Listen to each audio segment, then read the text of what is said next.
Today our book is The Small One by Charles Tazewell. Once upon a Christmas time, many miles and years from here, there lived a small donkey.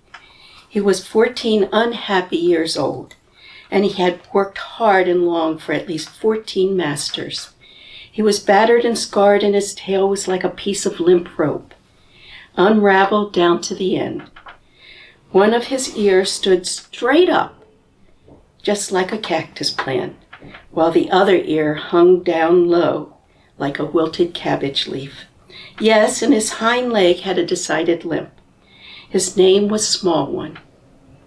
His present master was a woodcutter, who also owned 4 younger and stronger donkeys.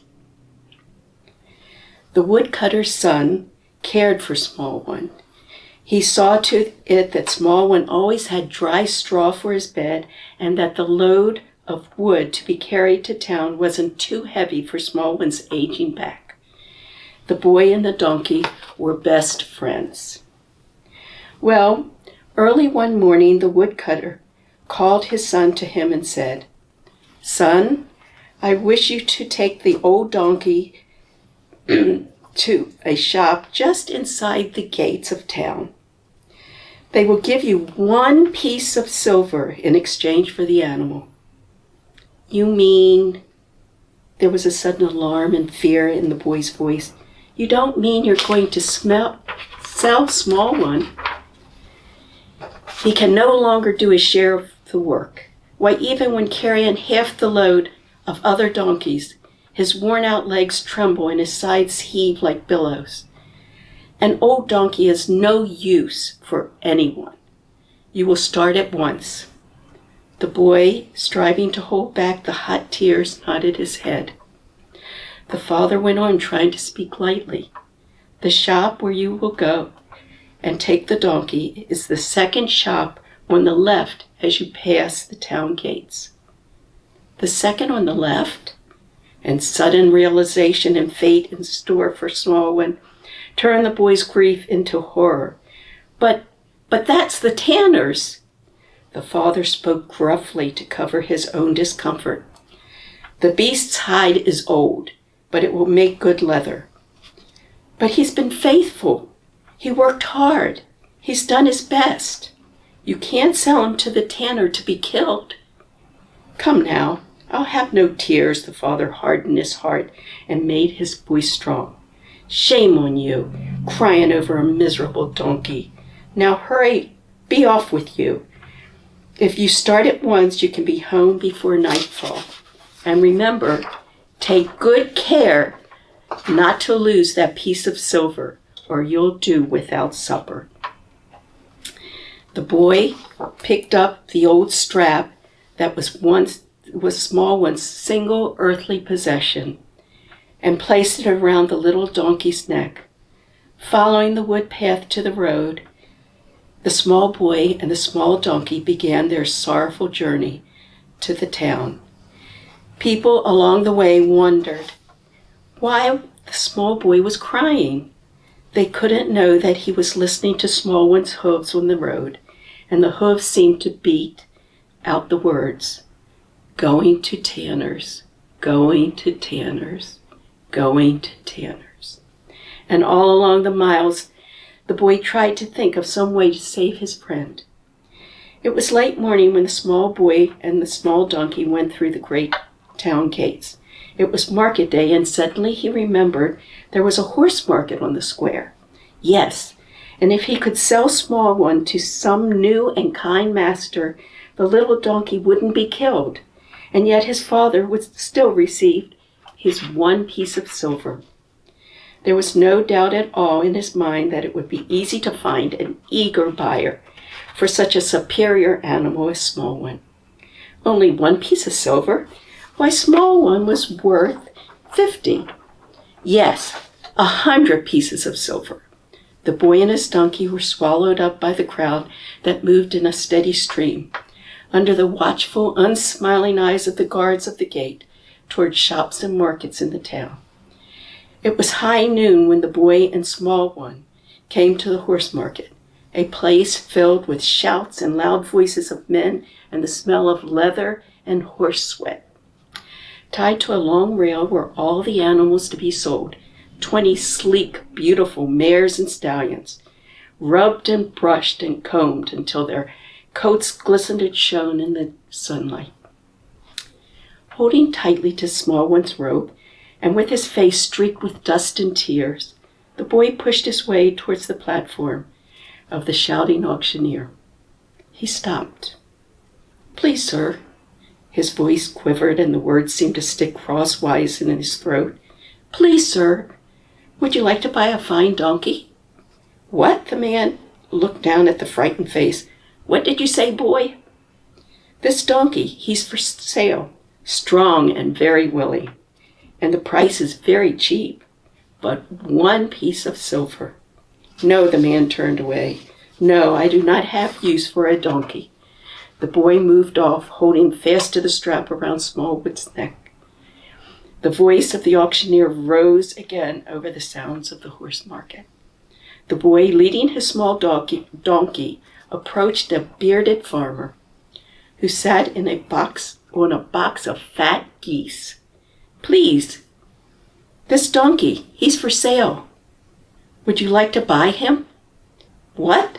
The farmer turned around and frowned down at him. "What is it you want, boy?" "This fine donkey.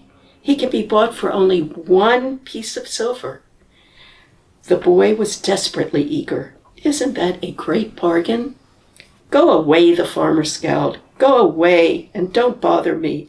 The boy and the donkey hid themselves in the crowd, and they were pushed and shoved until they were close to the auctioneer's platform. The boy, surprised at his own courage, lifted his hand and tugged on the auctioneer's robe. "Please, sir, this donkey's for sale." "Eh? Go away, boy, go away.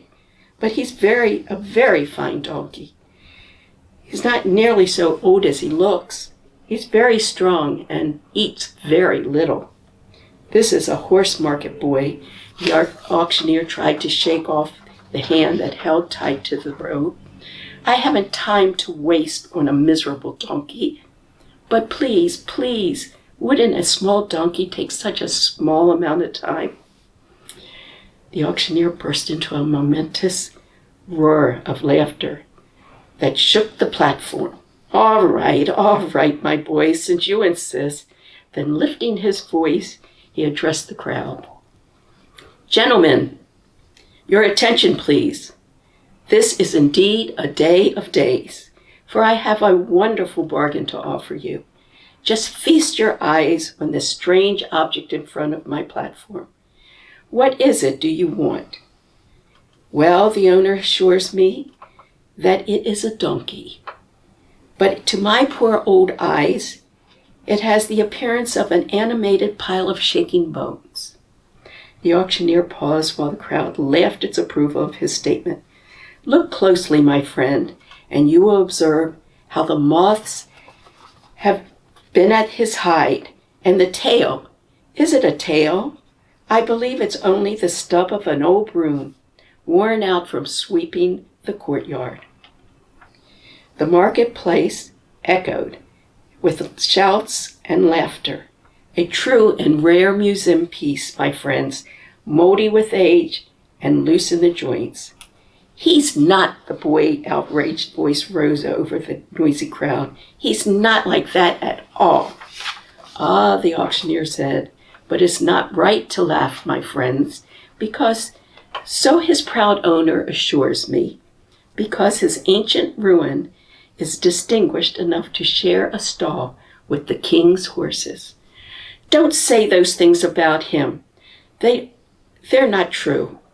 The boy's voice was almost drowned out by the rolling waves of laughter. "Maybe he isn't so handsome as all your animals, but he's better."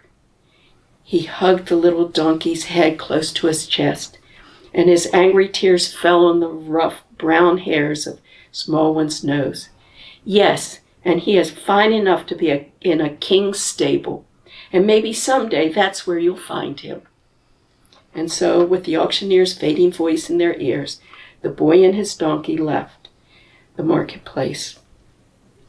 The hours were slipping swiftly by, and before long he must start for home. And when he arrived there, he must have 1 piece of silver for his father. 2 small weary legs and 4 old ones began a determined, hopeless journey through the town. A frantic child's voice called to people as they hurried by on the streets. A trembling whisper spoke of a tremendous bargain at the doors that were angrily closed with a shout, "Be off with you!" No one in all the town desired to buy an old, tired donkey. It was close to sundown when the boy and small one returned to the town gates and stood outside the tanner's door. The boy's hand fondled the rough brown nose, caressed the drooping ear, and patted the worn coat for the last time. Then, just as he lifted the latch of the tanner's door, a voice spoke to him from the street. "My son." "Yes?" The boy turned hopefully. "Yes, sir." A bearded, poorly dressed man standing apart from the crowd that was moving towards the town gates. "Tell me, are you the owner of this small donkey?" "Yes, sir." "I have a long journey to make and my wife is not well. I have a great need for a strong, gentle animal to carry her safely." "Oh, small one is very strong and very trustworthy." The man looked from the donkey's old eyes to the 2 young ones. "Oh, yes, I can believe that. Would you be good enough to sell him to me?" "Oh, yes, sir." The boy's heart sang at the miracle. "The price is but 1 piece of silver." The man was looking at small one's drooping ear. "Is that too much, sir?" "Too much?" The man smiled down at him. "No, indeed. Why, that's very reasonable for such a beautiful animal." The boy was almost overcome by this unexpected appreciation for small one. Well, he's not really very beautiful, but he's good." The man took a worn leather pouch from his belt, a pouch that was so flat that it contained contents could be only a few coins. "What is it that you call him?" "Small one." "Ah, yes, small one." The man held out a shining piece of silver and dropped it into the boy's hand. "There you are, my son, and I promise you I'll be very kind to him. Come now, small one, we have to hurry. It's near to sundown, and the guards will be closing the town gates." The donkey seemed puzzled at the tug of the strong hand on his strap, and then he started slowly, but obediently, off at the side of the new master. The boy watched them disappear into the crowd, standing on tiptoes to catch a last glimpse of that one long ear that stood up as a donkey's ear should. His happiness at having saved small one's life was now lost in the dreadful pain of losing him. Please, sir, may I watch you through the gates? You see small one and I—" "Why, of course." The man nodded his head in understanding. "You want to say goodbye to your friend. You can do that while I see my wife safely on his back. Easy now, small one." Standing in the shelter of the wall was a woman wrapped in the folds of heavy traveling robe. There was suffering in the deep shadows of her face. Yet, as the boy's eyes met hers, it seemed to him that a bright radiance shone about her head. It must have been an imagination or some strange momentary reflection of the setting sun, because the radiance faded almost immediately. Then, as the man went to her side and took her arm to guide her slow footsteps, the boy whispered his last goodbye to small one. "Goodbye, small one. You must be very faithful, and this isn't forever. You know, when I grow up and earn many pieces of silver, I'll buy you back. Then you'll have a fine stable, nothing to do but eat and sleep. Won't that be wonderful, small one?" "All right, my son." The man's hand touched his shoulder. "We're ready to start."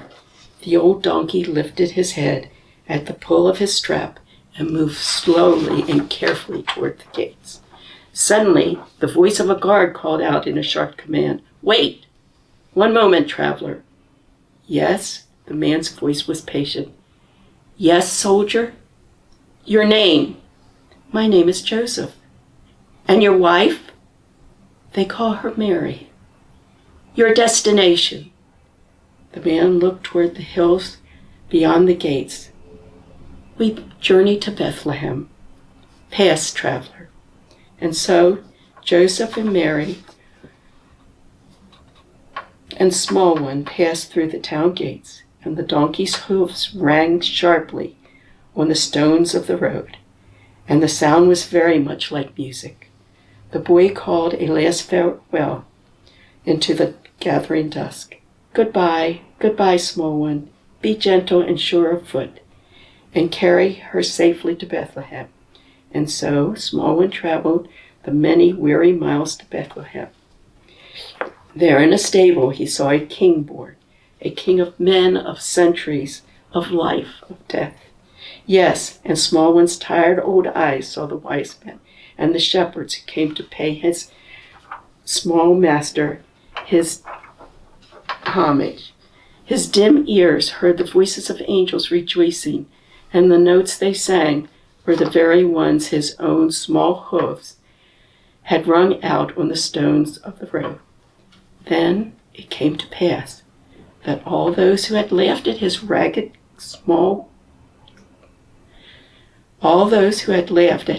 coat, his limping walk, and his drooping ear, envied small one.